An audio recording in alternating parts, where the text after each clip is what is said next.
4.5 gang സംസാരിക്കുമ്പോഴത്തേക്കും തൂ ബത്താ ക്യാ ബത്തായേഗാ യാർ ചിലപ്പോൾ sound മാറി പോകും.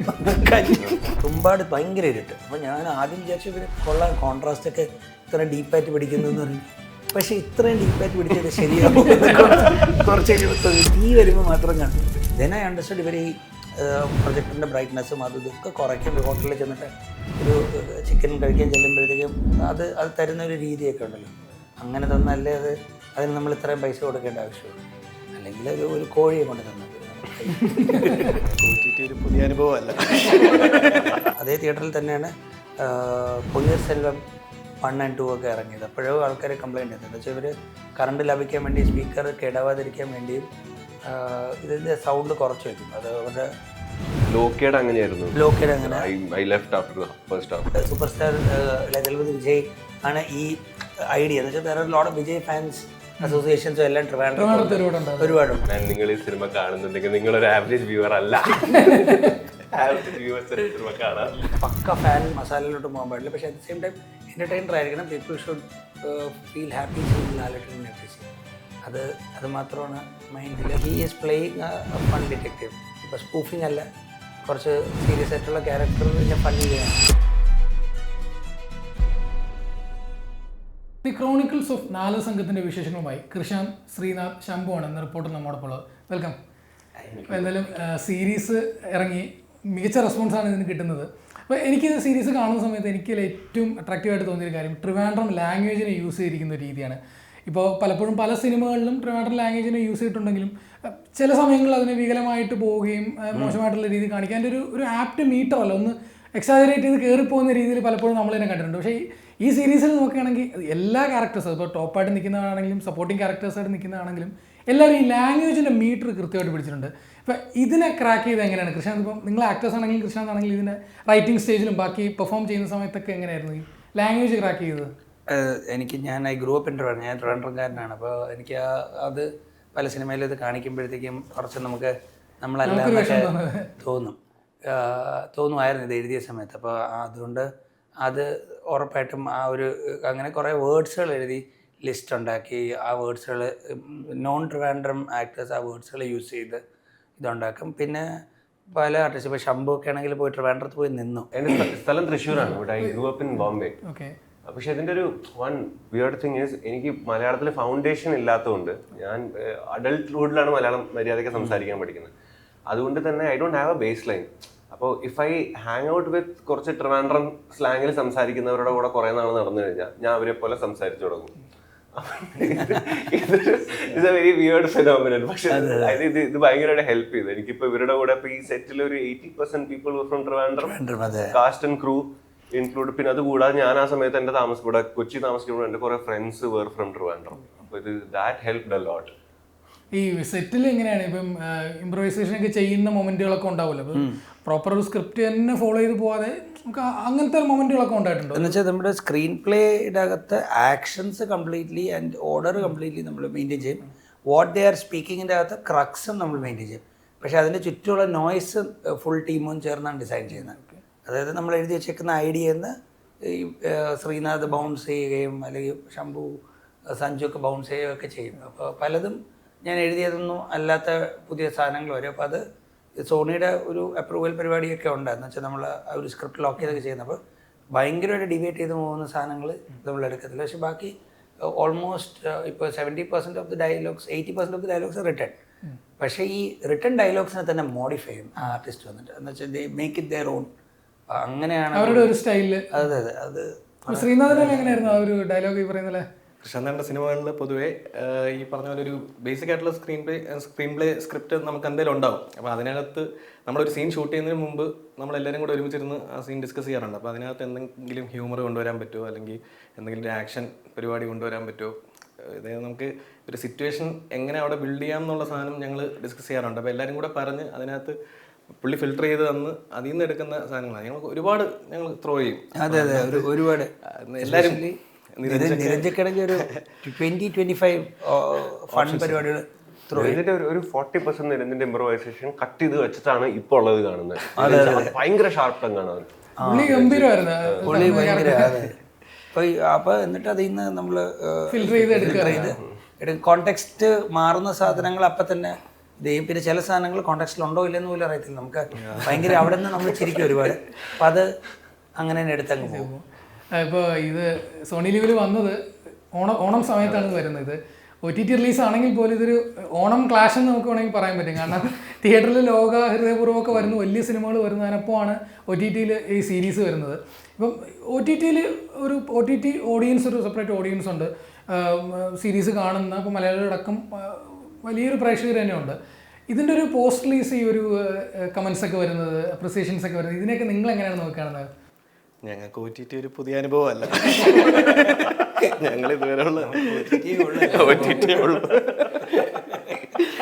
ആവാസ വ്യൂഹമാണെങ്കിലും IFFK-ക്കൊക്കെ നമുക്ക് ഭയങ്കര അപ്രിസിയേഷൻ കിട്ടി. സ്റ്റേറ്റ് അവാർഡ് വന്ന്, നാഷണൽ അവാർഡ് വന്നു. അതിന് ശേഷം OTT വന്നപ്പോഴാണ് അതിന് കൂടുതൽ റെക്കഗ്നിഷൻ കിട്ടിയത്. അപ്പം ഞങ്ങൾ പൊതുവേ അപ്പം തൊട്ടേ ഈ കമൻസും പരിപാടികളും അങ്ങനെ നെഗറ്റീവ് പരിപാടികൾ നമ്മൾ അങ്ങനെ വലുതായിട്ട് എടുക്കാറില്ല. അതിന്ന് എന്തെങ്കിലും മനസ്സിലാക്കിയത് തിരുത്താറുണ്ടെങ്കിൽ ഞങ്ങൾ ഉറപ്പായിട്ടും അടുത്തതിനകത്ത് അത് വർക്ക് ചെയ്യാറുണ്ട്. അങ്ങനെയാണല്ലേ പൊതുവേ ഇത് OTTയിൽ ഇപ്പോൾ ഫിലിംസ് എല്ലാം എൻ്റെ OTTയിലാണ്. ആകെ സംഘർഷണ്ണ എന്ന് പറഞ്ഞൊരു ഫിലിം മാത്രമാണ് ഒരു ഒരു ഒരു ലോ തിയേറ്റർ റിലീസ് വന്നേക്കുന്നത്. അപ്പോൾ OTT release very normal to it. എന്ന് വെച്ചാൽ നമുക്കറിയാം ഇത് 5.5 hour കണ്ടന്റ് ആണ്. എല്ലാവർക്കും ഒത്തിരുന്ന ഒരു ഒറ്റയടി കാണാൻ പറ്റത്തില്ല. പിന്നെ ആൾക്കാരുടെ ടേസ്റ്റ് വ്യത്യാസമുണ്ട്. ഇതിന് സെക്കൻഡറി സ്ക്രീൻ ഉണ്ട്. ആൾക്കാർ ഫോണിൽ നോക്കിക്കൊണ്ടും അതൊക്കെ ചെയ്തുകൊണ്ട്, കാരണം അങ്ങനെയൊക്കെയുള്ള ഈ മീഡിയത്തിൻ്റെ ബാക്കി പോസിബിലിറ്റീസൊക്കെ മൈൻഡിൽ വെച്ചുകൊണ്ട് തന്നെ ഇറക്കിയിരിക്കുന്നത്. പക്ഷേ we find that a lot of people are writing to us. Reviews വരുന്നുണ്ട്. ഞാൻ മീറ്റ് ചെയ്യുന്ന ഒരു 6-7 പേരിൽ ഒരുപാട് പേരും ഇത് കണ്ടിട്ടുണ്ട്. അതിലൊരാളൊക്കെ റിവ്യൂ എഴുതുന്ന ആൾക്കാരുള്ളൂ. അപ്പോൾ ദർ ആർ ലോട്ട് ഓഫ്, അപ്പോൾ അവർക്ക് പല കമൻസ് ഉണ്ട്. We are very happy that it is such a warm reception. ഇപ്പോൾ ആദ്യത്തെ സിനിമ ഇപ്പോൾ OTT വരുന്നതെന്ന് പറഞ്ഞു. അതിനുശേഷം ഇപ്പോൾ ഈ ഒരു സീരീസ് വരെ എത്തി നിൽക്കുന്നു. അന്ന് OTT വന്നപ്പോൾ ഉള്ളൊരു റെസ്പോൺസും ഇന്ന് വരുമ്പോൾ ഉള്ള റെസ്പോൺസും തമ്മിൽ മീൻസ് ഓഡിയൻസിൻ്റെ ഒരു പെർസ്പെക്റ്റീവ് മാറിയതായിട്ട്, അവരുടെ ഒരു കാഴ്ചപ്പാട് മാറുന്നു, അവരുടെ ഒരു ഇത് ടേക്ക് ചെയ്യുന്ന രീതി തന്നെ മാറുന്നതായിട്ടൊക്കെ തോന്നിയിട്ടുണ്ടോ ഒരു OTT കൺസംഷനൊക്കെ? നമുക്ക് അതിൻ്റെ കറക്റ്റ് ഡാറ്റ നമുക്ക് അവൈലബിൾ അല്ല. ഫീൽ വെച്ചിട്ടുള്ളത് നമുക്ക് വിശ്വസിക്കാൻ പറ്റില്ല. അല്ല, ഒരു പറയുന്നതാണെങ്കിൽ ഇപ്പം അല്ല, എനിക്ക് ആവാസവ്യൂഹത്തിൽ അതേ ഒരു ആവാസവ്യൂഹം ഇറങ്ങിയപ്പോൾ കുറേ ആൾക്കാർ പുതിയതായിട്ട് അതിൻ്റെ ഫിലിം മേക്കിംഗ് ഡിസ്കവർ ചെയ്ത് പുരുഷപ്രയത്ത് എത്തിയപ്പോഴത്തേക്ക് അത് ഭയങ്കരമായിട്ട് ഡിസ്കവേർഡായി. അപ്പം ഇപ്പോൾ ഇതെത്തുമ്പോഴത്തേക്ക് അതേപോലെ വേറെ കുറേ ആൾക്കാർ ഡിസ്കവർ ചെയ്യുന്നുണ്ട്. സ്റ്റിൽ ഇത് നീഷ് ഗ്രൂപ്പ്സാണ് ഡിസ്കവർ ചെയ്യുന്നത്. വളരെ വളരെ വളരെ മെയിൻ സ്ട്രീമായിട്ട് പോകുന്ന ഒരു ഫിലിം ലവർ അല്ലാത്ത ഓഡിയൻസ് ഒന്നും എൻ്റെ മെറ്റീരിയലിലോട്ട് ഇന്ററാക്ട് ചെയ്ത് തുടങ്ങിയിട്ടില്ല. കൃഷാന്ത് റെഡിറ്റിലൊരു AMA ചെയ്തിരുന്നു. അപ്പൊ അതിനകത്ത് ഞാൻ അങ്ങനെ വായിച്ചുകൊണ്ടിരിക്കുന്ന സമയത്ത് ഒരു പുള്ളിക്കാരൻ ചോദിച്ചിരിക്കുന്നത് ഒരു ആവറേജ് വ്യൂവറിന് എന്ത് എക്സ്പെക്ട് ചെയ്യാം സംഘർഷങ്ങളിൽ നിന്ന്. അതിന്റെ ഉത്തരം, ഞാൻ നിങ്ങൾ ഈ സിനിമ കാണുന്നുണ്ടെങ്കിൽ നിങ്ങളൊരു ആവറേജ് വ്യൂവർ അല്ല. ആവറേജ് വ്യൂവേഴ്സ് സിനിമ കാണാറില്ല. ഇപ്പൊ നമ്മൾ ഈ സീരീസിന്റെ ഒരു സ്വഭാവം നോക്കുകയാണെങ്കിൽ ഒരു ഗാങ്സ്റ്റർ സ്വഭാവം ഈ സീരീസിനുണ്ട്. അപ്പം നമ്മൾ കാലാകാലങ്ങളായിട്ടുള്ള ഗാങ്സ്റ്റർ സിനിമകളായാലും സീരീസുകൾ എടുത്തു നോക്കിക്കഴിഞ്ഞാൽ ഇപ്പോൾ ഒരു മെയിൻ നായകൻ, അയാളുടെ ഒരു ജേണി ആയിരിക്കും നമ്മളെപ്പോഴും ക്യാപ്ചർ ചെയ്യുന്നത്. പിന്നെ അയാളുടെ കൂടെയുള്ള കൂട്ടുകാരന്മാർ അത്തരത്തിലൊരു ക്യാപ്ചർ ആയിരിക്കും. ഇപ്പോൾ പക്ഷേ ഈ സീരീസ് എടുത്ത് നോക്കിക്കഴിഞ്ഞാൽ ഓരോ ക്യാരക്ടേഴ്സിനും ഒരു പ്രത്യേക സ്വഭാവമുണ്ട്. അവരുടെ ഒരു ജേണി ക്യാപ്ചർ ചെയ്യുന്നത്. ഇപ്പോൾ കന്യയായാലും മണിയനായാലും അവരുടെ ക്യാരക്ടേഴ്സിനെല്ലാം ഒരു സ്വഭാവമുണ്ട്. ഇപ്പോൾ കൃഷ്ണന്ത് ഇപ്പോൾ എഴുതുന്ന സമയത്ത് എങ്ങനെയായിരുന്നു ഇതിൻ്റെ റൈറ്റിംഗ് പ്രോസസ് ഒക്കെ എങ്ങനെയായിരുന്നു? അത് ആദ്യം ഞാൻ ഈ എപ്പിസോഡിൻ്റെ സിനോപ്സിസ് എഴുതി, ഒരു 6 എപ്പിസോഡ് സിനോപ്സിസ് എഴുതി. അന്ന് 8 എപ്പിസോഡായിരുന്നു ആദ്യം എഴുതി. അപ്പോൾ 8 എപ്പിസോഡ് സിനോപ്സിസ് ആയിട്ടാണ് എഴുതിയത്. എന്നിട്ട് എല്ലാ ഇവൻറ്റുകളും മാർക്ക് ചെയ്തിട്ട് എന്നിട്ട് ഫസ്റ്റ് 2 എപ്പിസോഡ്സ് ചുമ്മാ എഴുതിയായിരുന്നു. I started pitching it to a lot of people. ഇത് ഇങ്ങനത്തെ ഒരു മെറ്റീരിയൽ ഉണ്ട്. ഇത് 2014-15 കാലഘട്ടത്തിലാണ്. പിന്നെ അത് 10 വർഷം മുൻപ് ഇത് ഐഡിയ വന്നത് ഞാൻ ഫ്രഷ് ഔട്ട് ഓഫ് കോളേജ് ആയിട്ടാണ് ഐഡിയ വന്നത്. അത് നമ്മുടെ ഇമ്മീഡിയറ്റ് സറൗണ്ടിങ്സിൽ നമുക്ക് വളരെ എളുപ്പത്തിൽ ഡാറ്റ ഗ്യാദർ ചെയ്ത് എഴുതാൻ പറ്റും എന്നുള്ളൊരു ഐഡിയ കിട്ടിയപ്പോഴത്തേക്കും അങ്ങനെ എഴുതിയാണ്. അതിൻ്റെ ഇത് എഴുതി ഈ ഐഡിയ വന്ന് കുറച്ച് കാലം കഴിഞ്ഞപ്പോൾ ഗാങ്സ് ഓഫ് വസൈപൂർ 1 and 2 ഇറങ്ങി. അപ്പോൾ അത് ഭയങ്കര ക്രേസി കൂടായിരുന്നു. കാരണം 1 ഇറങ്ങിയപ്പോഴത്തേക്കും 2 ഇറങ്ങിയപ്പോഴത്തേക്കും എനിക്ക് മ്യൂസിക്കിൻ്റെയൊക്കെ കുറേ ഐഡിയാസ് വന്നു. പക്ഷേ still all the platforms and anyone who my approach എല്ലാവരും നോ പറഞ്ഞു. അപ്പോൾ അതിനിടെ അങ്കമാലി ഡയറീസ് ഇറങ്ങിയപ്പോഴത്തേക്കും ഈ പ്ലാറ്റ്ഫോംസ് വീണ്ടും എൻ്റെ പരിപാടിയിലെടുത്ത് ഒരു ചെറിയ ഇൻട്രസ്റ്റ് കാണിച്ചു തുടങ്ങി.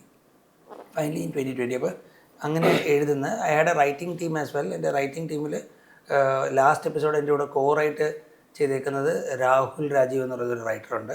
3 എപ്പിസോഡ്സ് എനിക്ക് ശ്രീനാഥിൻ്റെ ബ്രദർ കോറായിട്ട് ചെയ്തിട്ടുണ്ട്, അതിൻ്റെ അസോസിയേറ്റ്. അപ്പം ഒരുപാട് ഇൻട്രാക്ഷൻ സീൻസും കോമഡിയൊക്കെ അവർ വർക്ക് ചെയ്തിട്ടുണ്ട്.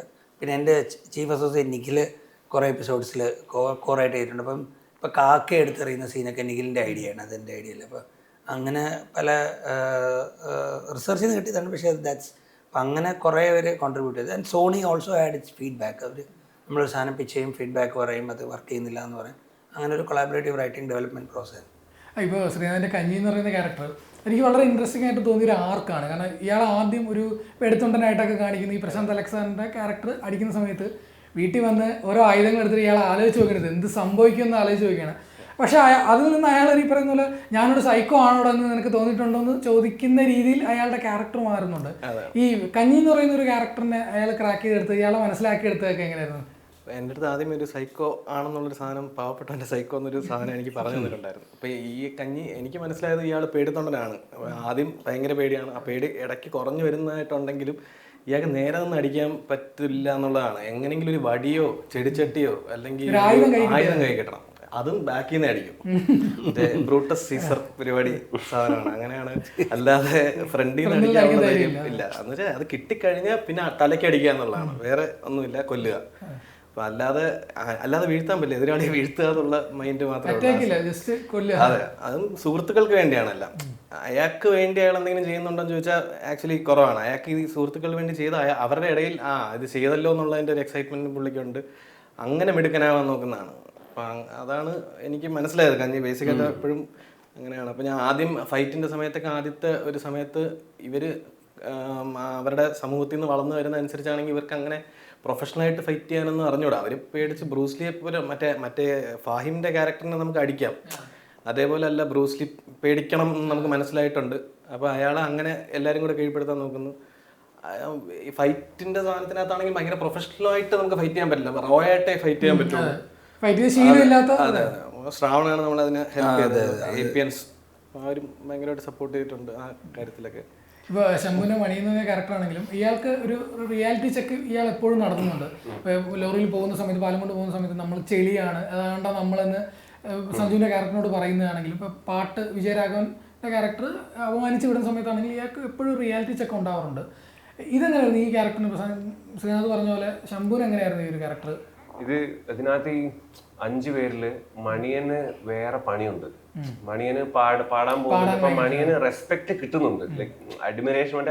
ഈ പുള്ളിക്കാരനെ അറിയാം എങ്ങനെ ചെയ്തു കഴിഞ്ഞാൽ ആൾക്കാർ ഇങ്ങോട്ട് വന്ന് സംസാരിക്കും, ഇങ്ങനെ ഒരു സ്റ്റേറ്റസ് കിട്ടുമെന്ന്. അപ്പൊ ഇതിന് നെസസറിലി ഇപ്പൊ ഈ പരിപാടികളില്ലെങ്കിലും മണിയന് ഒരു പക്ഷെ സ്റ്റേറ്റസ് ഉണ്ടാവും. അപ്പൊ മണിയൻ അവിടുന്ന് ഒരു കോൺഫ്ലിക്റ്റഡ് ആവുന്നുണ്ട് ഒരു പോയിന്റിൽ. ഇത് ഇൻഡിപെൻഡന്റ് ആയിട്ട് പോയി കഴിഞ്ഞാലും പരിപാടി നടക്കുന്നുണ്ടല്ലോ. അപ്പൊ പിന്നെ അത് കൂടാതെ എൻ്റെ അടുത്ത് ഇത് സ്ക്രിപ്റ്റ് പറഞ്ഞപ്പോഴേ പറഞ്ഞിരുന്നു, ആക്ച്വലി ഏറ്റവും സെൻസിറ്റീവ് ആണ്. ഇൻഫാക്ട് കൃഷ്ണൻ അത് പെർസീവ് ചെയ്ത് കുറച്ചും കൂടി സെൻസിറ്റീവ് ആയിട്ടായിരുന്നു. അത് ചെയ്തു വന്നപ്പോ കുറഞ്ഞാണത്.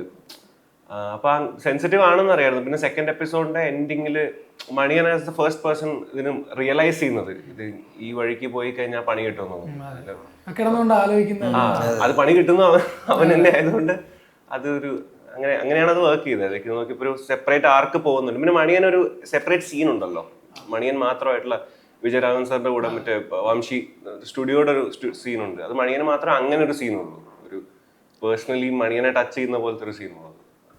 ഇപ്പോൾ ശംഭുവിനെ ഞാൻ ഈ നായകൻ തൊട്ട് കാണുന്ന ഒരാളാണ്. ഞാൻ പ്രോഗ്രാമിൻ്റെ വലിയൊരു ഫാനാണ്. അപ്പോൾ അതിനുശേഷം സോളമൻ്റെ തേനീച്ചകൾ എന്ന സിനിമയിൽ നായകനായിട്ട് വരുന്നു. അപ്പോൾ ആദ്യത്തെ സിനിമയ്ക്ക് നമുക്കൊരു ഒരു ജേണി ഉണ്ടായിരിക്കുമല്ലോ, കുറേ കഷ്ടപ്പാടും അതിൻ്റെ സ്ട്രഗിൾസും. ആദ്യത്തെ സിനിമയ്ക്ക് ശേഷം രണ്ടാമത്തെ ഒരു സിനിമയിലേക്കുള്ള ഒരു സ്ട്രഗിൾസിനെ കുറിച്ച് പലപ്പോഴും പറയാറില്ല. ഈ സോളമന്റെ തേനീച്ചകൾ കഴിഞ്ഞിട്ട് ഇപ്പോൾ ഈ 4ാം സംഘത്തിൽ എത്തി നിൽക്കുന്ന ഒരു ജേണി ഉണ്ടല്ലോ ശംഭുവിന്റെ, അതെങ്ങനെയായിരുന്നു? അത് എനിക്ക് ഇപ്പൊ മനസ്സിലായ സാധനം എന്ന് വെച്ചാൽ there is no such thing as a break. ഇതൊരു മിത്താണിത്. അതായത് ഒരു പടം കഴിഞ്ഞാൽ ഇനി ബ്രേക്കായി, ഇനി അങ്ങനെ ഒരു സാധനം ഇല്ല. അത് മറ്റേ ഞാൻ ഇതിനകത്തോട്ട് നായകനിലോട്ട് സ്റ്റെപ്പ് ഇൻ ചെയ്യുന്നത് ഐ വാസ് വെരി യങ്, 22. അപ്പൊ ആ സമയത്ത് മറ്റേ പ്രത്യേകിച്ച് ഡയറക്ഷൻ ഒന്നും ഇല്ല. അപ്പൊ ആരോ പറഞ്ഞു ഇങ്ങനെ ഓഡിഷൻ നടക്കുന്നുണ്ട്, അവിടെ പോയി I had lot of fun. അത് ഭയങ്കര ഒരു ട്രെയിനിങ് ഗ്രൗണ്ട് ആയിരുന്നു. അത് കഴിയുമ്പോൾ ഞാൻ വിശ്വസിക്കുന്നത് ആ സമയത്ത് മണ്ടത്തരമാണ്. പക്ഷെ അത് നമ്മൾ വിചാരിക്കുന്നത് ഇങ്ങനെ ഒരു പടം ചെയ്ത് കഴിഞ്ഞാൽ okay, like you get some sort of sustain. പക്ഷെ അതാവണമെന്നില്ല. അപ്പൊ അതൊരു ഭയങ്കര വലിയ റിയലൈസേഷൻ ആയിരുന്നു, that you can have work out and yet not get any other work. ഇത് കാരണം നമ്മൾ പഠിച്ചിരിക്കുന്നത് അങ്ങനെയാണല്ലോ, ഒരു സാധനം ഇറക്കി കഴിഞ്ഞാൽ നേരെ വരുമെന്നുള്ളത്. അപ്പൊ ഒന്നും വന്നിട്ടില്ല. അപ്പൊ അതൊരു ഭയങ്കര വലിയ ഏത് തരത്തിലുള്ള ബ്രേക്ക് ആണെന്ന് അറിയാൻ പറ്റില്ല എന്നുള്ളതാണ്. അതെ, അത് ചിലപ്പോൾ ബ്രേക്ക് നമ്മളെ ഇമോഷണലി ബ്രേക്ക് ആക്കി. പക്ഷെ ഇത് എനിക്ക് നാലര സംഘം വന്നത് സോളമൻ ത്രൂ അല്ല. ഞാൻ നാലര സംഘം സോളമന്റെ രമിച്ചകൾ ചെയ്യുന്നതിന് മുമ്പ് ഞാൻ ലോക്ക്ഡൌൺ സമയത്ത് ക്രയ വിക്രയ പ്രക്രിയ എന്ന് പറഞ്ഞിട്ട് ഒരു വെബ് സീരീസ് കൃഷ്ണാനന്ദന്റെ കൂടെ നമ്മൾ ചെയ്തിരുന്നു, ഒരു 0 ബഡ്ജറ്റ്. അത് നമ്മുടെ ഒരു friend actress Pooja Mohanraj is a friend of mine. ഞാനൊരിക്കൽ പൂജയോട് ഇങ്ങനെ പറയണ്ടായി എന്തെങ്കിലും ചെയ്തിട്ട് കുറെ നാളായിരുന്നു. അപ്പൊ Pooja was working on Kraya Vikraya Prakriya. അപ്പൊ അങ്ങനെ പൂജ സജസ്റ്റ് ചെയ്തിട്ട് നമ്മൾ സംസാരിച്ചിട്ട് നമ്മൾ ഒരു 10 ദിവസം ഷൂട്ട് ചെയ്ത സാധനമാണ്. അപ്പൊ അതിന്റെ ബേസിസിലാണ് നാലര സംഘം. നാലര സംഘം നമ്മളിത് ഡിസ്കസ് ചെയ്ത് 4 years ലേറ്റർ നാലര സംഘം തുടങ്ങുന്നത്. ഇതിലെ ഈ ഡയലോഗ്സ് ഭയങ്കര കോക്കി ആയിട്ടുള്ളതും ഭയങ്കര ഹ്യൂമറസ്, അതായത് സീരിയസ് സിറ്റുവേഷൻ ഇങ്ങനെ പൊയ്ക്കൊണ്ടിരിക്കുക, പെട്ടെന്ന് സഡൻ ആയിട്ട് ഒരു വൺ ലൈനർ വരും, നമ്മളങ്ങ് ചിരിച്ചു പോകും. ഈ ബ്രൂസ്ലിയുടെ ബോഡി ഒളിപ്പിക്കണമെന്ന് പറയുന്ന സമയത്ത് ഇവിടുന്ന് നാളെ പറ്റുള്ളൂ, നാളെ വിക്രമിന്റെ പടം ഇറങ്ങുക, ഫസ്റ്റ് പക്ഷേ കാണാം. അത് എങ്ങനെയാണ് ഇത്തരം ഡയലോഗുകൾ ഇവിടെ പ്ലേസ് ചെയ്യാന്നുള്ളതും ഇത് കൃത്യമായിട്ട് പ്രേക്ഷകരിലേക്ക് ഇത് കൺവേ ആവുന്നുള്ളൊരു ഫസ്റ്റ് തോട്ട് പ്രോസസ് വരുന്നത് എങ്ങനെയാണ്? ഞാൻ പറയാം, ഞാൻ തുടങ്ങാത് എന്ന് വെച്ച് കഴിഞ്ഞാൽ അതിൽ ആ റൈറ്റിങ്ങിൽ ആ ഡയലോഗ് ഇല്ല. പക്ഷേ നമ്മൾ ആ സീൻ ഡിസ്കസ് ചെയ്യുന്നതിന് മുമ്പ് ഇവർ വിക്രമൻ ഫാൻസ് ആണ്. വിക്രമൻ എന്ന് പറയുന്നൊരു ഫാക്ടർ അടുത്തടുത്ത എപ്പിസോഡുകളിൽ വരും. അപ്പോൾ എനിക്ക് വിക്രമൻ എവിടെയെങ്കിലും ഇൻട്രൊഡ്യൂസ് ചെയ്യണം. അപ്പോൾ ഞാൻ ഇവരുടെ അടുത്ത് എപ്പോഴും ഇടയ്ക്കിടയ്ക്ക് പറയാം, വിക്രമൻ എവിടെ കുത്തി കയറ്റാൻ പറ്റും, എവിടെ കയറ്റാൻ പറ്റും എന്ന് പറയാം. അപ്പോൾ ആദ്യം ഇവരൊരു പ്രതിമയുടെ ചുറ്റും നിന്ന് സംസാരിക്കുന്ന സാധനമുണ്ട്. അപ്പോൾ അവിടെ ഒരു വിക്രമൻ കയറ്റാൻ പറ്റുമെന്ന് നോക്കി, അപ്പോൾ അവിടെ പറ്റില്ല. അപ്പോൾ പിന്നെ അങ്ങനെ ഈ വിക്രമൻ എവിടെയെങ്കിലും കയറ്റണം എന്നുള്ളൊരു ഐഡിയ ഈസ് ഓൾറെഡി ദയർ. പക്ഷേ ഈ സ്ക്രീനിൻ്റെ ഡയലോഗ്സ് നമ്മൾ എഴുതിയതിൽ വിക്രമനെ കുറിച്ചൊന്നുമില്ല. ഇപ്പോൾ പെട്ടെന്നാണ് എനിക്ക് തോന്നുന്നു ശ്രീനാഥോ നിരഞ്ജോ ആണ് ആ ഐഡിയ ഒന്ന് വന്നിട്ട് അതൊന്ന് ബൗൺസ് ചെയ്തെടുത്തത്. അപ്പോൾ അത് ഒരാൾ ബൗൺസ് എടുക്കുമ്പോഴത്തേക്ക് അത് ഇറ്റ് വിൽ ഫിറ്റ് ദയർ. കാരണം നെക്സ്റ്റ് എപ്പിസോഡ് ഇവർ വിക്രമൻ്റെ പേരിൽ ഫാൻസ് ക്ലബ്ബ് തുടങ്ങുമല്ലേ. അപ്പോൾ നമ്മൾ വിക്രമനെ ഇതുവരെ ക്ലീൻ ആയിട്ട് ഇൻട്രൊഡ്യൂസ് ചെയ്തിട്ടില്ല, ഒരു ഉത്സവത്തിൽ പറയുന്നില്ല. ഇതാണ് ഐഡിയ. പിന്നെ അത് വന്നത് നമ്മുടെ ഓട്ടോയുടെ പുറകിലൊക്കെ വിക്രമിന്റെ ഫോട്ടോ എല്ലായിടത്തും. ഇവർക്ക് അന്നത്തെ നമ്മൾ സിനിമ ഇറങ്ങുമ്പോൾ നമ്മൾ പോയി ഫസ്റ്റ് ഷോ കാണുന്ന പോലെ കൂട്ടുകാരനെ ജയിലിൽ നിന്ന് ഇറക്കാൻ പോകുന്നതിന് മുമ്പ് ഫസ്റ്റ് അതാണ്. അവനും അത് മനസ്സിലാവുമെന്ന് നമുക്കറിയാം. നമുക്ക് മാറ്റിനേക്ക് പോകാൻ നമ്മൾ പറയുന്നുണ്ട്. അപ്പൊ അതൊരു പ്രയോറിറ്റിയാണ്. വിക്രമന്റെ പടം ഇറങ്ങിയാൽ വേറെ ഒന്നുമില്ല. കൊലപാതകം ചെയ്തിട്ട് അല്ലെങ്കിൽ കോമയൊക്കെ എടുത്തിട്ട് നമ്മൾ ആയുധം കുഴിച്ചിടാൻ പറയുമ്പോഴും വിക്രമന്റെ പ്രയോറിറ്റീസ് മാറുന്നതനുസരിച്ച് നമ്മൾ ജെന്യുവനായിട്ടാണ് അതിനെ അതാണ് കുറച്ചുകൂടെ അതിനെ ഹ്യൂമറസ് ആക്കുന്നത്. ഈ വിക്രമന്റെ റോള് ചെയ്ത് അത് ഭയങ്കര നല്ല അതെങ്ങനെയായിരുന്നു അതിന്റെ ഒരു അത് നമ്മുടെ സൂപ്പർ സ്റ്റാർ ഇളയദളപതി വിജയ് ആണ് ഈ ഐഡിയ. എന്ന് വെച്ചാൽ വേറെ ലോട്ട് ഓഫ് വിജയ് ഫാൻസ് അസോസിയേഷൻസും എല്ലാം ട്രിവാൻഡ്രത്ത് ഒരുപാടുണ്ട്. അപ്പം നമ്മളെല്ലാവരും വിജയുടെ പടം, വിഷ്ണു രഞ്ജിത്ത്, നമ്മുടെ ചെറുക്കൻ എന്ന് പറഞ്ഞൊരു എന്നെ ശ്രീനാഥിനെയൊക്കെ കണക്ട് ചെയ്യിപ്പിച്ച വിഷ്ണുവാണ്. അപ്പം വിഷ്ണു ഒക്കെ നമ്മൾ വിജയ് പടം ആദ്യത്തെ ദിവസം പോയി കാണാം. പിന്നെ നമ്മുടെ അടുത്ത് തന്നെ ഒരു Vijay arts and sports club Ilayathalapathy. അപ്പം അങ്ങനെ പക്ഷേ റൈറ്റ്സ് ലാസ്റ്റ് മിനിറ്റ് ആയപ്പോഴത്തേക്കും ഇതിൻ്റെ റൈറ്റ്സിനൊരു ക്ലാരിറ്റി ഒന്നുമില്ല. Can we use Vijay's pictures, can we use clips from his films? അത് നമുക്ക് അതിനുള്ള അവരുടെ സിനിമയിലുള്ള ഇതൊക്കെ ഇതിന് കുറച്ചുകൂടെ കോംപ്ലിക്കേറ്റഡ് റൈറ്റ്സ് ആണ്. ഇതിന് മണിയൊക്കെ ആവുന്ന ടുവേർഡ്സ് ഷൂട്ട് മനസ്സിലായി. അപ്പം എൻ്റെ ചീഫ് അസോസിയേറ്റ് പെട്ടെന്നൊരു ഐഡിയ പറഞ്ഞത്, ചേട്ടാ നിങ്ങളിവിടെ ഇരിക്കുകയല്ലേ, അപ്പോൾ എപ്പോൾ വേണമെങ്കിൽ നിങ്ങൾക്ക് എന്തെങ്കിലും ഡ്രസ്സൊക്കെ ഇട്ടിട്ട് നിങ്ങളുടെ ഫോട്ടോയൊക്കെ എടുത്ത് ഒരു പോസ്റ്റർ വേണമെങ്കിൽ അപ്പോൾ എൻ്റെ തലേന്ന് എൻ്റെ ഫോട്ടോ എടുക്കും, അങ്ങനെ പോസ്റ്റർ വയ്ക്കും. അത് ഇത്ര സിമ്പിൾ കോൺസെപ്റ്റായിട്ട് പറഞ്ഞു. പക്ഷേ ഇന്നടുത്ത് ഷോർട്സുകളും സീൻസുകളും കാണിക്കണമായിരുന്നു. അപ്പോൾ അതും എടുത്തു, അത് ഈ കോസ്റ്റ്യൂമൊക്കെ ഇട്ടുകൊണ്ടെന്ന് എടുത്തു. അപ്പോൾ ഇതിങ്ങനെ ഡെവലപ്പായി വന്നപ്പോൾ ലാസ്റ്റ് ഏരിയയിൽ വിജയെ പോലത്തെ ഒരു മലയാളം സൂപ്പർ സ്റ്റാർ വന്നിട്ട് തടിപ്പാലൻ രാജ പോലത്തെ ഒരു സിനിമ ചെയ്യുന്നു എന്നാണ്. അപ്പം വിജയ് പോലത്തെ ഒരു മലയാളം സൂപ്പർ സ്റ്റാർ അല്ലാതെ ഇപ്പോൾ വിക്രമൻ ഇത്രയും ഡെവലപ്പായില്ല. അതിനെ ക്ലോസ് ചെയ്യാന്നുള്ളൊരു കോമൺ അജണ്ട. അത് നിഖിലിൻ്റെ സൈഡിൽ നിന്ന് വന്നിട്ട് പിന്നെ സോണി, പിന്നെ നമ്മൾ ഡിസ്കസ് ചെയ്യും, എല്ലാവരും ഡിസ്കസ് ചെയ്യില്ല. അത് അങ്ങനെയൊക്കെ വന്നതാണ് വിക്രമൻ. എനിക്ക് ഭയങ്കര ഇപ്പോൾ കാണുമ്പോഴത്തേക്കും ഞാൻ സന്തോഷമൊക്കെ. ഇതിലിപ്പോൾ എനിക്ക് ഹ്യൂമർ എനിക്ക് ഏറ്റവും ഇഷ്ടം ജഗദീഷനാണ്. ജഗദീഷൻ്റെ ക്യാരക്ടർ നോക്കുകയാണെങ്കിൽ ഇപ്പോൾ അദ്ദേഹം ഒരു പോയിന്റ് കഴിയുമ്പോൾ വളരെ സീരിയസ് ആയിട്ടുള്ള ഗംഭീര ക്യാരക്ടേഴ്സ് ചെയ്തുകൊണ്ടിരിക്കുക. പക്ഷേ ഒരു പോയിന്റ് എത്തുമ്പോൾ നമുക്ക് അദ്ദേഹം പണ്ട് ഹ്യൂമർ ചെയ്ത ക്യാരക്ടേഴ്സൊക്കെ നമ്മൾ ഭയങ്കരമായിട്ട് മിസ് ചെയ്യുന്നുണ്ട്. ഇപ്പോൾ ഹരിഹർ നഗറിലാണെങ്കിലും എനിക്ക് ഇതിൽ ചില പോയിന്റുകളൊക്കെ ഹരിഹർ നഗറിലെ ക്യാരക്ടർ എനിക്ക് ചെറിയ ഷെയ്ഡ് എടുത്തു. കാരണം വെച്ചാൽ പുള്ളിയുടെ ഈ കൈ കൊണ്ടൊക്കെ കാണിക്കുന്ന ആക്ഷൻസും ബോഡി ഭയങ്കരമായിട്ട് യൂസ് ചെയ്യുന്നുണ്ട് ഈ ക്യാരക്ടറിൽ. എൻ്റെ ഒരു ഒബ്സർവേഷനാണ്. അപ്പോൾ ഈ സഞ്ജുവായിട്ട് ഇരുന്ന് ടേബിളിനപ്പുറം ഇരുന്ന് സംസാരിക്കുന്നതാണെങ്കിലും പോലീസ് വരുന്ന സമയത്താണെങ്കിൽ ഇയാൾ പെട്ടെന്ന് പതറിയിട്ട് കൈയൊക്കെ കൊണ്ട് ലേഖകു എന്നൊക്കെ പറഞ്ഞാൽ കൈയൊക്കെ കൊണ്ട് ആക്ഷൻ കാണിക്കുമ്പോൾ ഈ ജഗദീഷേൻ്റെ കാസ്റ്റിംഗ് എങ്ങനെയായിരുന്നു? ജഗദീഷേട്ടൻ്റെ കാസ്റ്റിംഗ് ഞാൻ പുരുഷപ്രേതം വർക്ക് ചെയ്തു. ഇപ്പോൾ പുരുഷപ്രയത്നം വർക്ക് ചെയ്തപ്പോഴത്തേക്കും ഒരു സൈഡ് ഓഫ് ജഗദീഷ് സാറിനെ ഡിസ്കവർ ചെയ്യാൻ പറ്റി. അപ്പോൾ ഈസ് എ റൈറ്റർ ഓൾസോ, എപ്പോഴും ഭാഷ കൊണ്ടൊക്കെ കുറേ പ്ലേഫുള്ളായിട്ട് ചെയ്യും. അപ്പം മൈത്ര എന്ന് പറഞ്ഞ ക്യാരക്ടർ സ്ക്രിപ്റ്റിലുള്ള ക്യാരക്ടറാണ്. അപ്പോൾ അത് ഞാൻ ഇത്രയും ഇങ്ങനത്തെ ഒരു ക്യാരക്ടറിനല്ല ഞാൻ ഇമാജിൻ ചെയ്തത്. കുറച്ചുകൂടെ മിണ്ടാതെ ഇരുന്ന് എഴുതുന്ന ക്യാരക്ടറാണ്. ഭയങ്കര സീരിയസ് ആയിട്ട് നീ എവിടെ നിന്നാണ് വന്നത് തടിപ്പാരല്ലേ അങ്ങനെയൊക്കെ പോലുള്ളൊരു ക്യാരക്ടറാണ് ഞാൻ വിചാരിച്ചത്. പക്ഷേ ഞാൻ നോക്കുമ്പോൾ ഇത്രയും പൊട്ടൻഷ്യലായിട്ടുള്ളൊരു ആർട്ടിസ്റ്റുമായിട്ട് കൊളാബറേറ്റ് ചെയ്യാൻ പറ്റി, ഇനിയും കൊളാബറേറ്റ് ചെയ്യാൻ പറ്റും. എവിടെയോ ഒരു സൗഹൃദമൊക്കെ ഇതിൻ്റെ ഇടയിൽ വന്നു, സിനിമ പരമായിട്ടുള്ളത്. അപ്പോൾ ഇത് എക്സ്പ്ലെയിൻ ചെയ്യുമ്പോഴത്തേക്കും he'll take care of that character. അതപ്പോൾ അങ്ങനെയാണ്. സാർ പിന്നെ ഈ പറഞ്ഞ മിണ്ടാതിരിക്കാൻ ഇഷ്ടമല്ലാത്തൊരാളാണ്. പക്ഷെ കൃഷ്ണ കൺവിൻസ് ചെയ്യും. അല്ല ഫോർ എക്സാമ്പിൾ ഇപ്പം സെക്കൻഡ് ഹാഫ് സിനിമ സാറിൻ്റെ പുസ്തകം ഞാൻ വായിച്ചു. Second half first half 2 second half വെള്ളത്തിലെന്ന് പറയാം. ഫസ്റ്റ് ഹാഫ് 2 പ്രാവശ്യം കണ്ടത്. അപ്പം അത് നമ്മൾ റിഹേഴ്സ് ചെയ്യുമ്പോൾ പോലും ഇല്ല. പക്ഷേ പുള്ളി സ്പോണ്ടേനിയസ് ആയിട്ട് അടിക്കും. അപ്പം കുറേ സാധനങ്ങൾ അങ്ങനെ ഇടുക. അപ്പോൾ ഇത് and very intelligently he improvises within the character. ഇപ്പോൾ എന്ന് പറഞ്ഞു കഴിഞ്ഞാൽ ഇപ്പം നിരഞ്ജൻ്റെ ഇംപ്രവൈസേഷൻ ആണെങ്കിൽ മസ്തിഷ്ക മണ്ഡലത്തിലാണ് വിത്തിൻ ദ ക്യാരക്ടർ.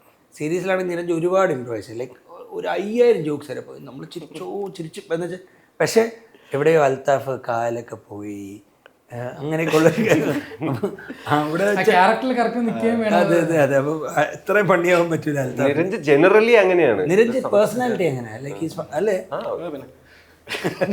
നിർത്തൂലല്ലോ മാൻ. ഇത് മറ്റേ തീരാത്ത ഒരു സപ്ലൈ ആണ് ഇവന്റെ കോമഡി.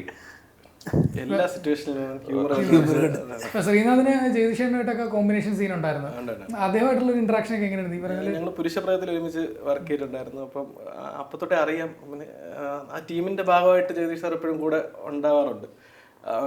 ഇതുപോലെയാണ് നമ്മൾ അന്ന് ഇതുപോലെ ഒരു ഫ്ലാഷ് ബാക്കിൽ നിന്ന് പുള്ളി സംസാരിച്ച് തിരിച്ചു വരുമ്പോഴത്തേക്കും ഒരു എഴുത്തുകാരൻ്റെ മനോവേദന ആർക്കും മനസ്സിലാവില്ല. ഇതുവല്ല നിനക്കറിയാം പെട്ടെന്ന് പുള്ളി അങ്ങ് റേസ് ആവും. അപ്പൊ ഇത് നമുക്ക് പെട്ടെന്ന് ഞാനും പെട്ടെന്ന് അത് ആ റിയാക്ഷൻ അപ്പൊ കിട്ടിയതാണ് ആക്ച്വലി. പക്ഷെ പുള്ളിക്ക് അറിയാതെ അങ്ങനെ ഇട്ട എന്തെങ്കിലും തിരിച്ചിങ്ങനെ വരും. അങ്ങനെ ഒരു ഗിവ് ആൻഡ് ടേക്ക് പരിപാടി അവിടെ നന്നായിട്ട് നടന്നിട്ടുണ്ട് എല്ലാവരും ആർട്ടിസ്റ്റുകളുടെ ഇടയിൽ. ഇപ്പോൾ കൃഷ്ണൻ ഇപ്പോൾ സംഘർഷഘടന തിയേറ്ററിൽ ഇറങ്ങി. അപ്പോൾ ആ സമയത്ത് ഞാനൊരു റീല് കണ്ടു. ഇപ്പോൾ ഒരു തിയേറ്ററിൽ സൗണ്ട് ലോ ആണെന്നുള്ള രീതിയിൽ. ഇപ്പോൾ പണ്ട് കാലത്ത് മീൻസ് കുറച്ച് മുമ്പ് വരെ ഇപ്പോൾ ഇത്തരത്തിൽ ഫെസ്റ്റിവലിൽ കളിക്കുന്ന ഫെസ്റ്റിവൽ സിനിമകളെന്ന് മാത്രം പറഞ്ഞ് തള്ളിക്കളയുന്ന ഒരു മനോഭാവം ഉണ്ടായിരുന്നു. ബട്ട് സ്റ്റിൽ ഇപ്പോഴും അതിനേക്കാളും കുറച്ചൊരു മുന്നോട്ട് പോയെന്ന് എനിക്ക് തോന്നുന്നു. പ്രഷർ ഒരുപാട് സിനിമ കാണുന്നു. ഇപ്പം ആട്ടം പോലുള്ള സിനിമകൾ ഫെസ്റ്റിവൽസിലും നല്ല റെസ്പോൺസ് വരുന്നു, തിയേറ്ററിലും ഒരു ഓഡിയൻസ് അതിനുണ്ടാവുന്നു. പക്ഷേ ഇപ്പോഴും അത്തരത്തിൽ ഇപ്പോൾ ഒരു ഫെസ്റ്റിവൽ സിനിമയാണെന്ന് തോന്നുന്ന അല്ലെങ്കിൽ അത്തരത്തിൽ വരുന്ന സിനിമകൾക്ക് ഒരു മോശം തിയേറ്റർ കിട്ടുക അല്ലെങ്കിൽ അത്തരം സ്ക്രീന് കിട്ടാതിരിക്കുക അങ്ങനത്തെ ഒരു വിഷയങ്ങൾ ഇപ്പോഴും ഇല്ല. അങ്ങനെയില്ല. ഇറ്റ്സ് കംപ്ലീറ്റ്ലി ബേസ്ഡ് ഓൺ മണി കേട്ടോ. നമ്മൾക്ക് ഡിസ്ട്രിബ്യൂഷൻ മണി നല്ലതിലുണ്ടെങ്കിൽ നമുക്ക് ഏത് തിയേറ്ററിലും സ്ലോട്ട് ഉണ്ടെങ്കിൽ ഡിസ്ട്രിബ്യൂട്ട് ചെയ്യാം. അത് നല്ലൊരു ഡിസ്ട്രിബ്യൂട്ടറിനെ കണ്ടുപിടിക്കുക, നമ്മൾ ചെയ്താൽ മതി. That particular problem is that certain theatres in metropolitan cities അവരെന്ത് ചെയ്യുന്നത് വെച്ചാൽ ഏത് സിനിമ ഇറങ്ങിയാലും അപ്പം ഇത് അവിടെ അതേ തിയേറ്ററിൽ തന്നെയാണ് പൊന്നീർ സെൽവം 1 and 2 ഒക്കെ ഇറങ്ങിയത്. അപ്പോഴും ആൾക്കാർ കംപ്ലയിൻറ്റ് ചെയ്തത് എന്താ വെച്ചാൽ ഇവർ കറണ്ട് ലാഭിക്കാൻ വേണ്ടി സ്പീക്കർ കേടാവാതിരിക്കാൻ വേണ്ടിയും ഇതിൻ്റെ സൗണ്ട് കുറച്ച് വയ്ക്കും. അത് അവരുടെ ലോക്കേഡ് അങ്ങനെയായിരുന്നു. അങ്ങനെ I left after the first half ആണല്ലേ. ഭയങ്കര ദേഷ്യം വരും നമുക്ക്. അതെന്ന് വെച്ചാൽ സൗണ്ടും ഇതും കുറച്ച്. അപ്പോൾ സ്പീക്കർ പഴയതാണ് എന്താ പറയുക. അപ്പോൾ അവരുടെ മെയിൻ്റനൻസിൻ്റെ എന്തെങ്കിലും പ്രോട്ടോക്കോൾ ആയിരിക്കും. നമുക്ക് അവരുടെ ദാരിദ്ര്യം എന്താണെന്ന് നമുക്കറിയത്തില്ല. പക്ഷേ നമ്മുടെ ഈ മീഡിയ ഇപ്പോൾ നമ്മളൊരു ഹോട്ടലിൽ ചെന്നിട്ട് ഒരു ചിക്കൻ കഴിക്കാൻ ചെല്ലുമ്പോഴത്തേക്കും അത് തരുന്ന ഒരു രീതിയൊക്കെ ഉണ്ടല്ലോ. അങ്ങനെ തന്നല്ലേ അതിന് നമ്മൾ ഇത്രയും പൈസ കൊടുക്കേണ്ട ആവശ്യമുള്ളൂ. അല്ലെങ്കിൽ ഒരു കോഴിയെ കൊണ്ട് തന്നാൽ പോലും നമ്മൾ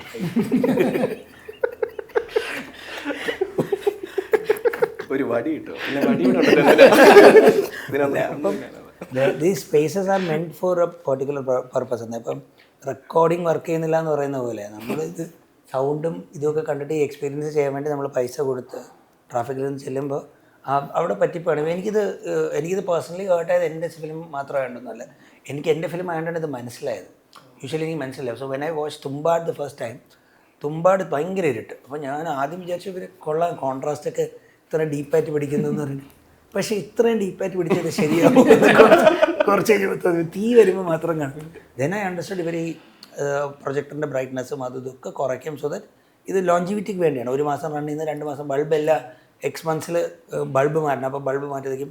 നിങ്ങൾ കൊച്ചിയിൽ തിയേറ്റേഴ്സ് നോക്കി കഴിഞ്ഞാൽ മിക്കവാറും തിയേറ്റേഴ്സിൻ്റെ എഡ്ജസ് ബ്ലാക്ക് ആയിരിക്കും. ഇപ്പോൾ പുരുഷപ്രേതം തിയേറ്ററിൽ ഇറങ്ങിയിരുന്നെങ്കിൽ പെട്ടുപോയായിരുന്നു. ഞാൻ അതിൻ്റെ സ്ക്രീനിങ് കഴിഞ്ഞപ്പോഴത്തേക്ക് ഒരാൾ വന്ന് എൻ്റെ അടുത്ത് പറഞ്ഞു, മാൻ എല്ലാം ബ്രില്യൻ്റ്, നിങ്ങളുടെ മെയിൻ ക്യാരക്ടേഴ്സ് നിങ്ങൾ ഇരുട്ടത്ത് വെച്ച് നന്നായെന്ന് പറഞ്ഞു. ഞാൻ നോക്കുമ്പോൾ എഡ്ജിലാണ് വെച്ചേക്കുന്നത്. ഈ പ്രൊജക്ടറിൻ്റെ ലൈറ്റ് കേടായി തുടങ്ങുമ്പോഴത്തേക്ക് എഡ്ജ് ഇരുട്ട് പോകും, ഒരു വിഗ്നറ്റ് വരും. അപ്പോൾ അതിന് അപ്പം അത് ബ്രില്യൻസ് എന്ന് പറഞ്ഞു.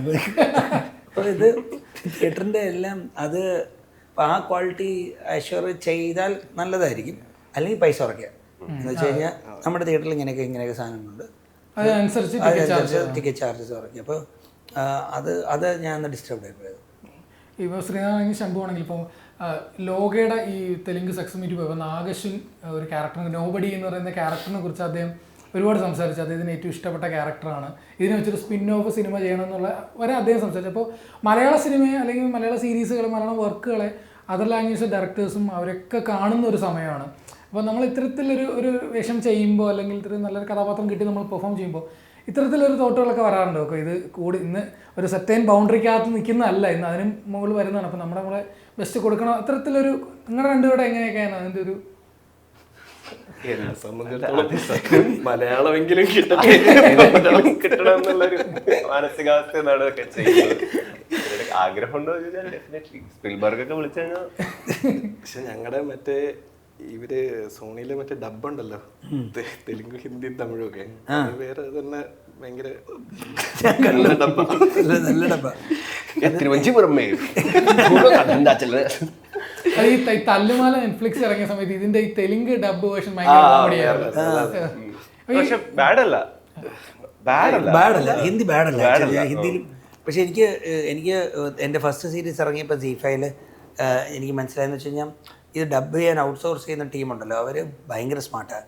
അവർ ഒരു ചേട്ടനെ വിളിക്കും, ഈ ചേട്ടനാണ് എല്ലാ ആണുങ്ങളും ചെയ്യുന്നത്, ഇനി ഒരു ചേച്ചിയെ വിളിക്കും, എല്ലാ പെണ്ണുങ്ങളും ചെയ്യും. അപ്പം കവലിയാണ് പൈസ. അപ്പം ഒരാളെ കൊണ്ടുവന്ന് അപ്പോൾ ഈ 4.5 ഗ്യാങ് സംസാരിക്കുമ്പോഴത്തേക്കും തൂ ബത്താ ക്യാ ബത്തായേഗാ യാർ, എല്ലാം സൗണ്ട് മാറി പോകും. മൂന്നിക്ക് ഡബ് ചെയ്തിരിക്കുന്നു. അരേ ഭായി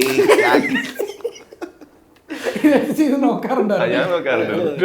അല്ലല്ല, പക്ഷെ എനിക്ക് നോക്കുന്ന ഡബ് ചെയ്ത വെർഷൻ നോക്കുന്നതെന്ന് വെച്ചാൽ തമിഴിലൊക്കെ നോക്കുമ്പോൾ it's like seeing somebody else's work. ഇപ്പം നമ്മൾ ഒരാഴ്ച ഇപ്പോൾ നിങ്ങൾ തമിഴ് എപ്പിസോഡ്സ് ഒക്കെ എടുത്ത് നോക്കുക, വേറെ ആരുടെ വർക്ക് കാണുന്ന ഒരു ഫീലിംഗ് കിട്ടുന്നത് നിങ്ങൾക്ക് നിങ്ങളുടെയും ഏലിയൻ വിട്ടു. അപ്പോൾ അത് ഭയങ്കര, അപ്പോൾ അവിടെ ചിലതൊക്കെ ലാഗൊക്കെ അടിക്കുമ്പോഴത്തേക്ക് ഓക്കെ ഇത് വെച്ചാൽ നമുക്ക് അങ്ങനെയൊക്കെ മെഷർ ചെയ്യാം. അതിൻ്റെ ഒരു സോൾ എവിടെയെങ്കിലും നഷ്ടപ്പെട്ടു പോകുന്നതായിട്ട് നമുക്ക് ഞാൻ ഇത് ഒരു സിനിമയിൽ എഴുതി വെച്ചിരിക്കുന്ന ഡയലോഗാണ്, മനുഷ്യനെ സോൾ ഉണ്ടോയെന്ന് സംശയം. അപ്പോൾ നമ്മൾ ഞാൻ ഈ പണി ചെയ്തിട്ടുണ്ട് കേട്ടോ, localisation. I have dubbed for English series in Malayalam, in Hindi. മലയാളത്തിൽ ഒറിജിനൽ ലാംഗ്വേജ് കാണുമ്പം അതിന്റെ ഒരു സുഖം കിട്ടും എന്നുള്ളതാണ്. ഇപ്പം തമിഴിലൊക്കെ ഉള്ളവർ ലോക്കലൈസേഷൻ ബെറ്റർ ആവുന്നുണ്ട്, കാരണം അതിന് സബ്സ്ക്രൈബേഴ്സ് വരുന്ന ഡിമാൻഡ് വരുന്നുണ്ട്. Marco work so well in Hindi എന്ന് പറഞ്ഞു കഴിഞ്ഞാൽ. അപ്പം അത് നമ്മൾ അങ്ങനത്തെ ഒരു എന്താ വെച്ചാൽ ഇപ്പം തിരുവനന്തപുരത്തെ ആക്സെൻറ്റ് ഇങ്ങനെ കറക്റ്റായെന്നൊക്കെ പറയുന്നതൊക്കെ തന്നെ നമ്മൾ കുറച്ച് ഭയങ്കര റീജിയണലിസത്തിനെ പിടിക്കുന്ന ഒരു പരിപാടിയാണ് സത്യം പറഞ്ഞു കഴിഞ്ഞാൽ. എന്ന് വെച്ച് കഴിഞ്ഞാൽ ആക്സെൻറ്റ് ഇത്രയും അങ്ങോട്ട് മാറിയ എന്ത് സിനിമയല്ലേ. ഇൻഫാക്ട് ഇതിനകത്ത് അല്ല ഞാൻ പറയുന്നത് ലൈക്ക് അങ്ങനത്തെ തോട്ടിലോട്ട് നമ്മൾ എത്തി തുടങ്ങുമ്പോൾ ഈ ഹിന്ദിക്കാർ വന്നിട്ട് നമ്മുടെ സാധനം പറയുമ്പോഴത്തേക്ക് കുഴപ്പമില്ല. ഇപ്പൊ എന്റെ കുറെ ഫ്രണ്ട്സ് മുംബൈയിൽ ഇത് കണ്ടു. അപ്പൊ അവരുടെ അടുത്തേക്ക് ഞാൻ പറഞ്ഞിരുന്നത് മറ്റേ go for the sub titles one, അതായത് യു ക്യാൻ റീഡ്. കൊറിയൻ സിനിമകളൊക്കെ ഇഷ്ടംപോലെ കാണുന്നല്ലേ, അപ്പൊ അതേപോലെ ഇരുന്ന് കണ്ടാൽ മതി, നല്ല സബ് ടൈറ്റിലിംഗ് വേണം നമ്മുടെ. അപ്പൊ അതിനകത്ത് I was just looking at what are the scenes that connected to them ഭയങ്കരമായിട്ട്. അരിക്കുട്ടന്റെ അടുത്ത് അച്ഛൻ പറയുന്ന സാധനല്ലേ, അച്ഛൻ വിൽക്കുന്ന വീഡിയോ ആണെങ്കിൽ മോൻ അത് വലിക്കരുത്, അതൊക്കെ ബിയോണ്ട് ലാംഗ്വേജ് ആണത്. Anybody can connect to it. അതേപോലെ അരിക്കുട്ടൻ പോയിട്ട് മറ്റേ കോളനി വണങ്ങുന്നൊക്കെയാണ് ഞങ്ങളെ വിളിച്ചിരുന്നത്. എന്റെ കഥയിൽ കഞ്ഞി അങ്ങനെ ആവണ്ട എന്ന് പറയുന്നത് അത് ആർക്കും കണക്ട് ആവാത്ത ഒരുപക്ഷെ ഇപ്പൊ മറ്റേ പേലക്കുട്ടൻ ഏലത്തോട്ടം അത് ചിലപ്പോ കണക്ട് ആവും നമ്മുടെ ലാംഗ്വേജിന്റെ. പക്ഷെ എല്ലാ ക്യാരക്ടേഴ്സിന്റെയും ഇമോഷണൽ കോറും അവരുടെ ബുദ്ധിമുട്ടുകളും എല്ലാവർക്കും മനസ്സിലാവും. അത് യൂണിവേഴ്സലി കമ്മ്യൂണിക്കേറ്റഡ് ആണ്. ഇപ്പോ ഈ കൃഷ്ണൻ ഇപ്പോൾ ഹിന്ദിയിൽ ഇപ്പോൾ ഈ രാജാൻ ഡി കെ എന്ന് പറയുന്ന മേക്കേഴ്സ് ഉണ്ടല്ലോ, ഫാമിലി മാനൊക്കെ എടുത്ത മേക്കേഴ്സ്. അപ്പോൾ അവർ ആദ്യം കുറച്ച് സിനിമകൾ ചെയ്തു, പക്ഷേ വലിയ രീതിയിൽ ആ സിനിമകൾ സക്സസ്ഫുൾ ആയില്ല. പക്ഷേ ഇവർ ഈ സീരീസ് ചെയ്യുന്നു, ഫാമിലി മാൻ വലിയ സക്സസ്ഫുൾ ആവുന്നു, ബാക്ക് ടു ബാക്ക് സീരീസ് ചെയ്യുമ്പോൾ ഇവർക്ക് ഇപ്പം റിപ്പോർട്ടുകൾ വരുന്നതെന്ന് പറയുമ്പോൾ ഇപ്പോൾ ഈ സിനിമയിൽ ഒരുപാട് അവസരങ്ങൾ വരുന്നു, അല്ലെങ്കിൽ ബാക്ക് ടു ഒരു സിനിമയിലേക്ക് ഒരുപാട് കോൾ വരുന്നു എന്നൊക്കെ പറയുന്നു. അപ്പോൾ കൃഷാന്തിന് ഒരു OTT അല്ലെങ്കിൽ OTT എന്ന് പറയുന്നതിന് അങ്ങനെ ഒരു ഓഡിയൻസിന് വേർതിരിക്കുന്നതിന് തെറ്റാണ്. ബട്ട് ഒരു ഓഡിയൻസ് ഉണ്ട് കൃഷാന്തിന്. ഒരു മെയിൻ സ്ട്രീം സിനിമയിലേക്ക് അല്ലെങ്കിൽ ഒരു മെയിൻ സ്ട്രീം ഒരു കമേഴ്ഷ്യൽ പടം, ഒരു പ്രോപ്പർ തിയേറ്റർ പടം ഇപ്പോൾ കൃഷാന്തിന് ഒരു പുൾ ഓഫ് ചെയ്യാൻ എങ്ങനെയായിരിക്കും അത്? മസ്തിഷ്ക വരണം ഡിസംബറിൽ, അപ്പോൾ നമുക്ക് ഡിസംബറിൽ നോക്കാം. ഓക്കെ, എങ്ങനെയാണ് ഷൂട്ട് കഴിഞ്ഞതിന്റെ ഷൂട്ട് കഴിഞ്ഞാൽ അപ്പോൾ ദാറ്റ്സ് മെയ്ഡ് ഫോർ തിയേറ്റർ. അപ്പോൾ തിയേറ്ററിൽ ഇപ്പോൾ സീരീസ് ഇസ് ഓൾസോ നമ്മൾ സീരീസ് ഡോൾബി HDR അതിൽ ചെയ്തേക്കുന്ന സീരീസ്, അത് ഫസ്റ്റ് ടൈം ഇൻ മലയാളമൊക്കെ, അത് 8K റോയിലൊക്കെ ഷൂട്ട് ചെയ്ത് 6K എഡിറ്റ്, അങ്ങനെ എന്തോ ഭയങ്കര സെറ്റപ്പാണിത്. ഇതിനെക്കുറിച്ച് ഭയങ്കര ടെക്നിക്കലി പറയാൻ കാൺ പ്രോയ്ക്കും വിഷ്ണു പ്രഭാകരനൊക്കെ അതിനെക്കുറിച്ച് അറിയാം. അപ്പം the quality is really high in the series. പക്ഷേ നമുക്കിതിൻ്റെ ഈ ക്വാളിറ്റി ഇച്ചിരി ഒന്ന് ഡെമോക്രറ്റൈസ് ചെയ്യേണ്ടി വരും. കാരണം ഇതൊരു ഫയലി TV കൂടെ വരുന്നതായതുകൊണ്ട് നമുക്ക് ഈ ഇങ്ങനെയൊക്കെ സൗണ്ട് പോകാനൊന്നും പറ്റത്തില്ല. ഇതിനെല്ലാം ഇപ്പോൾ 5.1 അല്ലെങ്കിൽ ഈ ഡോൾബിയെ നമ്മൾ കൺവേർട്ട് ചെയ്ത് സ്റ്റീരിയോ പോലെ ആക്കുമ്പോൾ it should sound good on stereo എന്നൊക്കെ പറയുന്നുണ്ട്. അപ്പം നമ്മൾ ഉണ്ടാക്കുന്ന എല്ലാത്തിലും നമ്മൾ തിയേറ്റർ ഡിസൈനിൽ തന്നെയാണ് ഉണ്ടാക്കുന്നത്. ഓൺലി തിങ് എന്ന് പറഞ്ഞു കഴിഞ്ഞാൽ ഇപ്പോൾ മസ്തിഷ്ക വനത്തിലൊക്കെ ആ തിയേറ്റർ ഡിസൈൻ ഫുള്ളായിട്ട് ഇംപ്രസ് ചെയ്തിട്ടുണ്ട്. അതായത് തിയേറ്ററിൽ കണ്ടു കഴിഞ്ഞാൽ നിങ്ങൾക്ക് അത് OTT കാണുന്നതിനെക്കാട്ടും എഫക്റ്റീവ് ആവും. കാരണം നമ്മൾ we are using all the speakers, we are using the full spectrum. പിന്നെ നമ്മൾ ലെൻസിങ്ങിൽ ക്ലോസപ്പ് ലെൻസൊന്നും അല്ല, കുറച്ചുകൂടെ മിഡ് വൈഡ്സും മിഡ് ക്ലോസും ഒക്കെയാണ്. കാരണം തിയേറ്ററിൽ ഇരിക്കുമ്പോഴത്തേക്ക് ഇങ്ങനെ ആൾക്കാർ ഇരിക്കുന്ന സാധനം വരാതിരിക്കും. അപ്പോൾ തിയേറ്ററിന് വേണ്ടിയാണ് ഡിസൈൻ ചെയ്തേക്കുന്നത്. അതിൽ OTT ഈസ് എ പ്ലസ്, അത് മാത്രമാണ്. അപ്പോൾ അങ്ങനെ പിന്നെ Purusha Pretham was also design for theatre കേട്ടോ. പക്ഷെ നമുക്കൊരു OTT ഡീൽ ആയതാണ്. നമ്മൾ തിയേറ്ററിൽ ഇറക്കും എന്ന് പറഞ്ഞ് തന്നെയാണ് we got A wonderful deal. അപ്പം അങ്ങനെയാണ് അത് കൊടുത്തത്. പിന്നെ എനിക്കിത് വ്യത്യാസം ഒന്നും ഇല്ല OTT ആയാലും തിയേറ്ററായാലും. പക്ഷേ എനിക്ക് എൻ്റെ സിനിമ തിയേറ്ററിൽ കാണുമ്പോൾ ഭയങ്കര സന്തോഷം. ഇപ്പോൾ മലയാളത്തിൽ ഒരുപാട് പരീക്ഷണ സിനിമകളൊക്കെ ഇറങ്ങുന്നുണ്ട്. ഇപ്പം ഗഗനചാരി അടക്കമുള്ള സിനിമകൾ ഇറങ്ങുന്നു. ഇനി അടുത്തിപ്പോൾ ലോക വരുന്നു, അടുത്തിപ്പോൾ മൾട്ടിവേഴ്സ് മന്മ എന്ന് പറയുന്നത് നിവിൻ പോളിയുടെ ഒരുപാട് സിനിമകൾ വരുന്നു. ഇപ്പോൾ ജാംബി എന്ന് പറയുന്നൊരു സോംബി പടം വരുന്നു. ബട്ട് എന്നാലും ഇപ്പോൾ ലോക എന്ന് പറയുന്ന ഒരു സിനിമ, അതിനെ ബാക്ക് ചെയ്യാനായിട്ട് ദുൽഖർ സൽമാൻ എന്ന് പറയുന്ന ഒരു ഒരു പ്രൊഡ്യൂസർ ഉണ്ടായിരുന്നു. അദ്ദേഹം അതിനെ എല്ലാ സ്ഥലത്തേക്കും കൊണ്ടെത്തിച്ചു, അതിനെ പ്രസൻറ്റ് ചെയ്തു. ബട്ട് അത്തരം ഒരു പ്രൊഡ്യൂസർ ഇല്ലാതെ വരുന്ന ഒരു സിനിമയ്ക്ക് അല്ലെങ്കിൽ ഒരു എക്സ്പെരിമെൻറ്റ് സിനിമയ്ക്ക് ഇന്ന് മലയാളത്തിൽ ഉണ്ടാകുന്ന ഒരു സ്പേസ് എങ്ങനെയാണ്? ഇത്രത്തോളം ലോകയെ പോലെ അല്ലെങ്കിൽ മറ്റൊരു സിനിമയെ പോലെ ഒരു സ്പേസ് ഉണ്ടായിരിക്കുമെന്ന് തോന്നുന്നുണ്ടോ നിങ്ങൾക്ക് മൂന്നുപേർക്കും? ഫാൻറ്റസി സിനിമകളോ അല്ലെങ്കിൽ ഈ പറഞ്ഞ സിനിമ ഈ പറഞ്ഞ എൻ്റർടൈൻമെൻറ്റ് എന്നുള്ളൊരു അത് പണ്ടൊരു ഓഫ് ഹാബി ഇറങ്ങിയിട്ടുണ്ട്, അല്ലെങ്കിൽ ഒരു മൈഡിയർ കുട്ടിച്ചാത്ത ഇറങ്ങിയിട്ടുണ്ട്. എല്ലാ കാലത്തും എല്ലാത്തരം സിനിമകളും നമുക്ക് ഈ പറഞ്ഞ പരീക്ഷണ ചിത്രങ്ങൾ എന്നുള്ള രീതിയിൽ ഇതിഹാസ നമ്മുടെ ഷൈൻ ടോം ചാക്കോ, അപ്പം അതും ഭയങ്കര ഹിറ്റായിരുന്നു. അപ്പം ആളുകൾക്ക് ഇഷ്ടമാണിത്. ഇപ്പോൾ പടക്കളം. അപ്പം എന്തെങ്കിലുമൊക്കെ വ്യത്യാസമുള്ള സാധനം കണ്ടുകൊണ്ടിരിക്കാൻ ഇഷ്ടമാണ്. ഇപ്പോൾ ഹൊറർ എന്ന് പറഞ്ഞൊരു സാധനം ഒരു എന്താണ് എപ്പോഴും അതൊരു ഫാൻറ്റസി സബ്ജക്റ്റ് തന്നെയാണല്ലോ ഹൊറർ കോമഡി സബ്ജക്റ്റ് എന്ന് പറയുന്നത്. അപ്പോൾ ഹ്യൂമർ ഉണ്ടാവുക, അല്ലെങ്കിൽ എൻഗേജിങ് ആവുക, അല്ലെങ്കിൽ ഇമോഷൻ ഉണ്ടാവുക, ഏത് തരത്തിലുള്ള ഇമോഷൻ വർക്ക് ആയാലും ആളുകൾക്ക് കണക്ട് ആവും എന്നുള്ളതാണ് എൻ്റെ വിശ്വാസം സിനിമയെ സംബന്ധിച്ചിടത്തോളം. അല്ലാതെ ഇനി റൈസ് ഓഫ് ടെക്നോളജി കാരണം ഇപ്പോൾ പണ്ട് കുട്ടിച്ചാത്തനോ അല്ലെങ്കിൽ ഇപ്പോൾ ഇങ്ങനത്തെ ഒരു cinema needed some sort of VFX or special effects which ബഡ്ജറ്റിനെ അത് റീസണബിളി കൺസിഡറബിളി കൂട്ടുമായിരുന്നു. അപ്പോൾ ഇന്ന് I think with technical advancements അങ്ങനത്തെ ഒരു പോസിബിലിറ്റി കൂടിയിട്ടുണ്ട്. അപ്പം അതുകൊണ്ട് അതിൻ്റെ ഒരു റൈസ് കാണുന്നുണ്ടെന്ന് തോന്നുന്നു. പക്ഷേ ഇപ്പോൾ producer it always requires a producer who stands by the film. Risk എടുക്കാൻ ആ റിസ്ക് എടുക്കണം. ആ റിസ്ക് എന്ന് പറഞ്ഞാൽ that is not just a money related risk എന്ന്, അത് വേറെ ഒരുപാട് ക്യാപിറ്റൽസ് ഇൻവോൾവ്ഡ് ആണ്. അതുപോലെ തന്നെ സിനിമ നമ്മൾ തിയേറ്ററിൽ കൊണ്ടുപോയിട്ട് ഇറക്കി അത് വർക്ക് ചെയ്യിപ്പിച്ച് അതിൻ്റെ ബ്രാൻഡിങ് ചെയ്യുന്നത് ഫിലിം മേക്കിംഗ് പോലെ തന്നെ വേറൊരു പരിപാടിയാണ്. അപ്പം നമ്മുടെ പ്രൊഡ്യൂസേഴ്സൊക്കെ ഇതിൻ്റെ ഒരു ഓർഗാനിക് നേച്ചറൊക്കെ നോക്കുന്ന പ്രൊഡ്യൂസേഴ്സ് ആണെങ്കിൽ ഭയങ്കര പാടാണ്. കാരണം ഇപ്പം ഒന്നും ഓർഗാനിക് അല്ലല്ലോ. ഇപ്പം നമ്മൾ ആ ഒരു ഹൈപ്പ് ക്രിയേറ്റ് ചെയ്തെടുത്ത് തന്നെ പോകുന്നത്. അപ്പോൾ ആ ഒരു സംഭവം ക്രിയേറ്റ് ചെയ്താലേ ആ ഇനിഷ്യൽ ബസ് ഉണ്ടാകുന്നു.